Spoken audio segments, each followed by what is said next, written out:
And welcome back to another exciting edition of Let's Talk. I am Laughingboy and I'm here with... Hello, I'm MasaeAnela. Once again, 2 years later, actually. Almost. I'm sorry. No, it's no problem. It's just funny because, like, it's kind of a running gag that I'm very slow about things on my channel, so... Emil's interview is still ongoing at this point. Wow. So, last time, if I remember correctly, let me put on my glasses here and just stare at my notes. We started talking about the history of MasaeAnela's channel, and I think we're going to continue that, and hopefully we'll move on to how to Let's Play eventually. So, you ready to go? Mm-hmm, I'm ready. All right, so... I'm pretty sure that there isn't like a single Let's Player out there that hasn't really evolved since they've started doing Let's Plays. So I kind of wanted to see how you believe that you have evolved as a Let's Player. It's evolved me a lot, even beyond just as a Let's Player, honestly. It's kind of tweaked how I am in general as a person. I've gotten a lot louder, a lot more energetic. I laugh at a few more things than I have before. I wasn't a very emotive person when I started. You can listen to one video and it's just like, wow, are you dead? Yeah. I wasn't terribly into like saying anything or like being upbeat. That kind of happened a little bit later, so a lot has changed in just my mannerisms and my speaking patterns.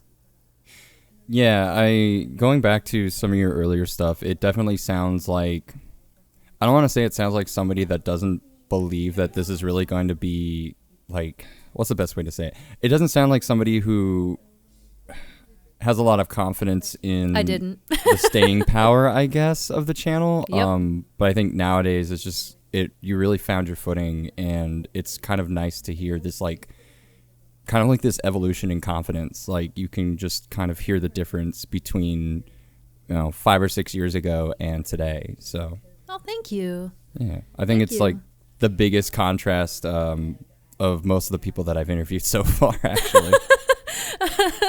I'm not sure how I should feel about that, but yeah, I appreciate that. It's a lot has definitely changed, and my attitude has changed a lot too, just in general.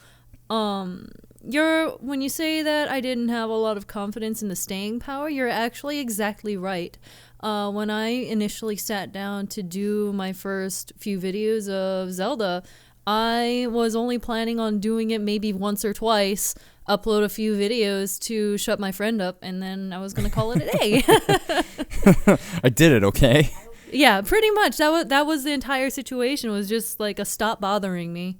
And it just stuck. Yep. Are there any aspects that you think still might need improvement, or everything? Honestly, I'm of the very strong belief that you can never stop improving. There's always things that you can work on. There's always things that you can learn. There's always things that you can tweak. And I'm constantly learning about everything that I do. And I try to make every single project that I do better than the last in some way, shape, or form, either in the way I speak or the way I edit or just any aspect of it in general. I always try to mix it up a bit, learn a few things along the way, and then use those things in future things that I might try to tackle. Now, it kind of might seem weird to toot your own horn. And if I need to maybe change up my notes a bit, because I'm pretty sure everyone that watches this is like, he said that before. It's almost as if this is a script. Oh my goodness. But what Let's Play series of yours would you say is your favorite? That's a little hard to say, because I've done things with, I've done different things with each project, but if I had to pick one, it would probably be Ocarina of Time 3D Master Quest. Okay. It would either be that or the one that I'm currently doing right now, Majora's Mask, if only just because of how much I poured into both series. It's definitely they're definitely the most intense in terms of planning and editing. It's Definitely. been wild. Seeing what you've been able to do with like the 3DS and merging both of the screens together that you see in both of those Let's Plays is really amazing. And I think you even utilize a lot of that in like Kirby's Mass Attack and I think one other. I've lost track. I'm pretty sure there was one other, but I can't. It is evading me right now. No problem. It was just kind of like, it's really interesting. I don't know anybody else that's done that, and I think that's really unique to your channel and what you've been able to do with 3DS, and thank you. It's just really awesome to see that. Thank you. I actually got the idea from Emil because he did the same thing in his Kid Icarus LP a long, long time ago, and I was like, that's cool. I'm gonna do that. And then I just kind of took ideas from that and spun it into my own thing with the Zelda HUD. Definitely. Now, on the opposite end of the spectrum, what LP series would you say is maybe your least favorite? Ocarina of Time. It's really just the dichotomy of like, I really love my remake of the Let's Play that I hate. Yes, exactly. Why do you think I remade it? I guess, is there a particular reason why, or is it? It's just, there's no particular reason. It's just that when I hear it, I can hear a lot of my insecurity in myself, and it's like, it kind of feels weird to go back and watch it, because once in a while I'll pull it up and I'll be like, wow, this is actually up on YouTube for everyone to go look at. Wow. So I guess that's a rough, like, I guess, review to give yourself when you think about it, because the YouTube of, I guess, the time frame around when you were releasing that Let's Play is so different. Yeah, it was. It was. Like, even out of the gate, you really have to, like, throw your A game out there and be as high quality as you can possibly be. And I think maybe that's the wrong way to say it, especially since it was just what hardware people had at the time. Yeah. But it just seems like the ideas of that people had way back when just seems so different. So I feel like it's definitely good for its time. But I can understand why you might think it's definitely rough these days. Yeah, that's something that I do try to keep in mind. It's just like I would never take it down because it is a product of its time, but it's one of those things where you see what the atmosphere was of YouTube at that time. And you're right, like there wasn't as much of an expectation to be amazing right out the bat because nobody had HD capture cards back then. What is that? I had my good old Dazzle. Yeah, I was about to say, barely people had capture cards at the time. Yeah. Like camcorder LPs or bust, man, you know? I gotta get out there somehow. And it worked. It's like back then that was so common that it wasn't really questioned at all. So it was fine. It's just now that we do have better, and now that we do have all of these fancy capture cards and better microphones and not a digital camera. Well, it's a little bit hard to go back and look at. Yeah, and I mean everything's so much more accessible. Kind of going on a tangent here, but like when I started this series, a lot of the reason why I did was because there was no information out there about like how to record, like what capture card even exists out there for people to use, and which one is more frequently used by different Let's Players. Right. There was just no information out. Now it's just so accessible. Like you just know Elgato, and then you can just go and they're really cheap. You can get one off Amazon cheaper than the price that I paid for my very first capture card, which I can't use anymore because it ran on Windows Vista. So those good old days, man. They don't have the drivers anymore. It doesn't work. And just straight up? Yeah. And my goodness. Yeah, so I just keep it around for like, I think I'll just like frame it and put it You should. somewhere. Yeah, You should hang it up on your wall. very first. But yeah, but nowadays, like I said, like everything's just so much more accessible. So because capture cards used to be so bougie, like That's true. you were above if you had a capture card. So yeah, I kind of going on that tangent. I think that it again is definitely, it's rough to make that kind of comparison to the older days, and especially how people try to, I guess, review themselves in the current day. Anyway, so are there any projects? Well,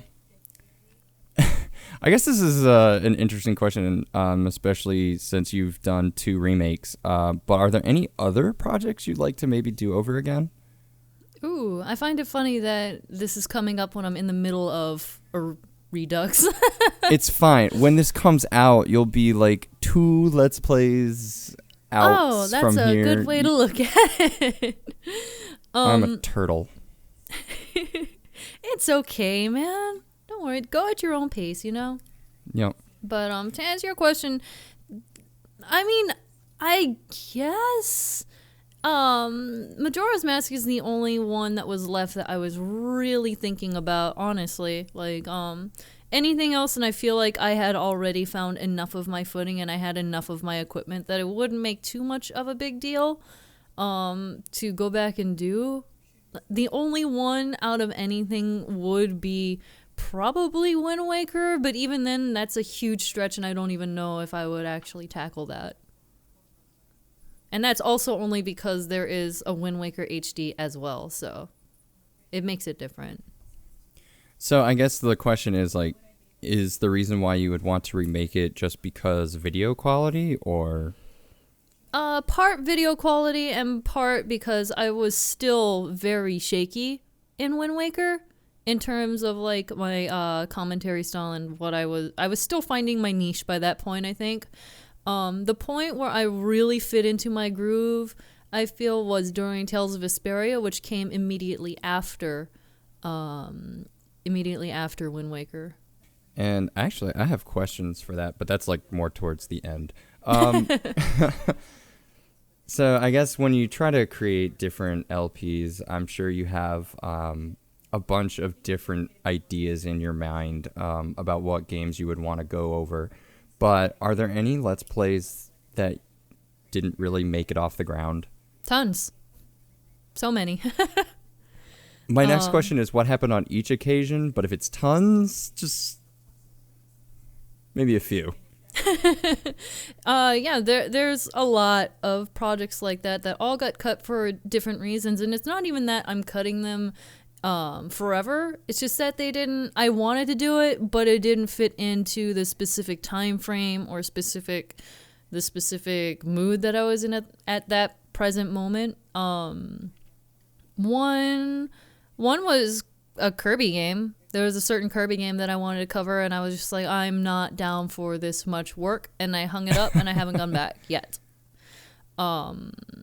Others would be like, actually, Majora's Mask 3D was like that for a long time. I've been wanting to cover this for a while, but it's one of those things where I looked at the workload, and I was just like, how I can't handle this, and then I just turned away and I just shelved it for a while. I do a lot of last minute adjustments whenever I start planning series. Like, I can't count how many times that I have planned on doing a certain game and I'm like, yes, I'm gonna do this, we're gonna do it, I have all the assets, this is good, let's go. And then it comes time to start recording the videos and I take a second look and I'm like, I don't wanna. Yeah, let's do something else. And then I just do a complete 180 from that and do something completely different. It all depends. So do you think that any of these projects might eventually come out? I know you already said Majora's Mask was one of them, but I guess especially that Kirby game. Yeah, absolutely. Every single one of them has some semblance of plans around them, even if they are very loose. But the fact that I wanted to do it in the first place just means that I'm saving it for later, essentially. Okay. And I think you already answered my third question, but were there any other ones that maybe you kind of skipped over at first but decided to pick up eventually? Yoshi's Island was one.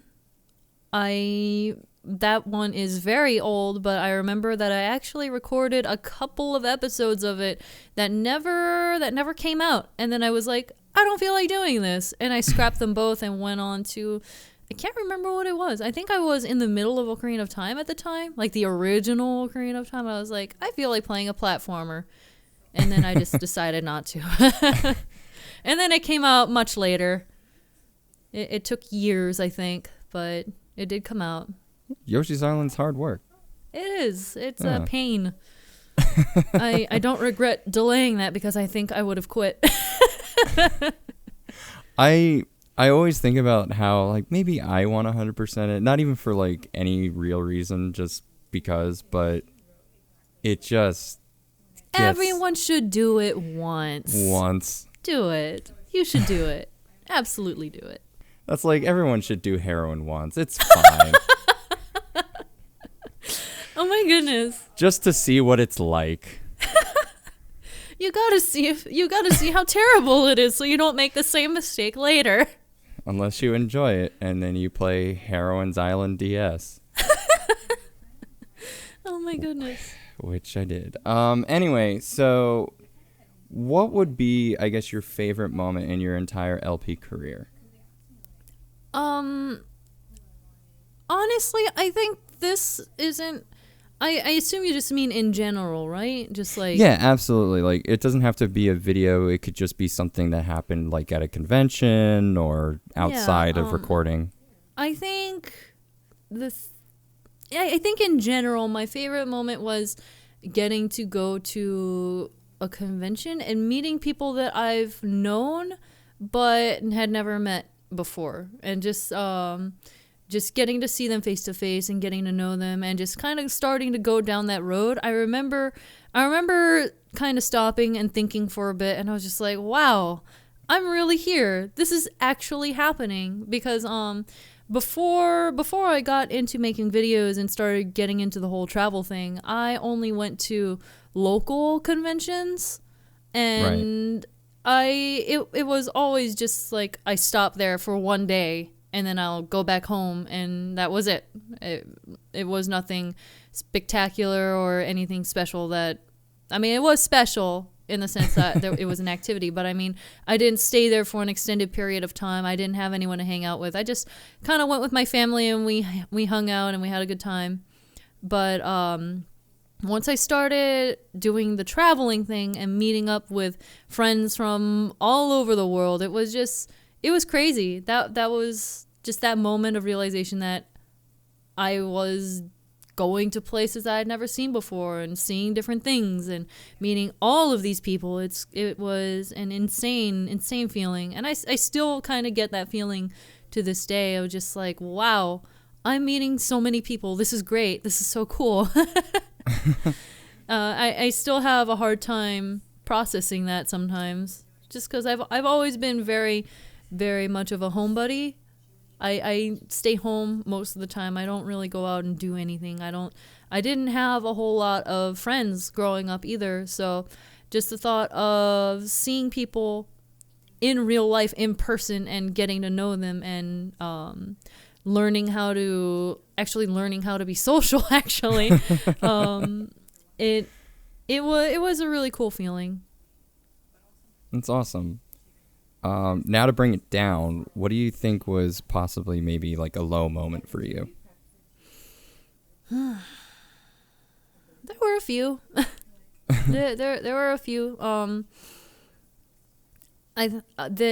Actually last year was pretty rough. It wasn't necessarily like one specific moment or anything. It's just when life gets hectic, and because life is hectic and bad things happen, it affects your attitude towards your work. And that goes for anything that anyone does. It's just like if you're attitude towards other things is starting to go downhill, and if bad things are happening, then of course you're going to feel a little bit more weary and a little more tired towards things that you would normally like.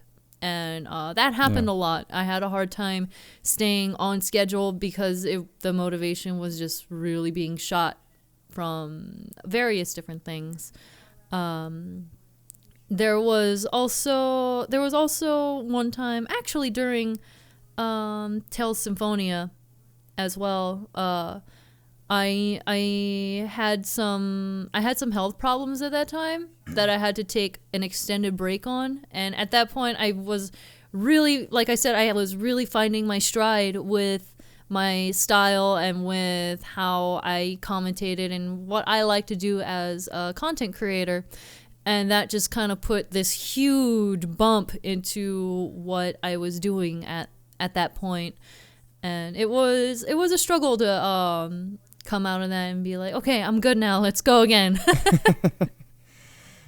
Yeah, I guess it's just hard to kind of get back up and get going on something that's already pretty hard, especially if, I guess, at least speaking for myself, like struggling with that anxiety. Yeah, absolutely.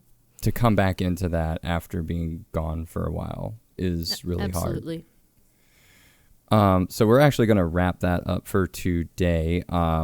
On next month's episode, we're going to finish up the history of MasaeAnela's channel, and then we'll get started with a little bit on how to Let's Play. So everything that you want to know about how MasaeAnela does her thing, we will go into that. And then eventually, other cool things like guest commentaries, exporting, Yay! How does YouTube work? I don't know. I've barely figured it out myself. But yeah, we will see you guys next time. Goodbye. Bye. Good morning. I wanna be where you are, searching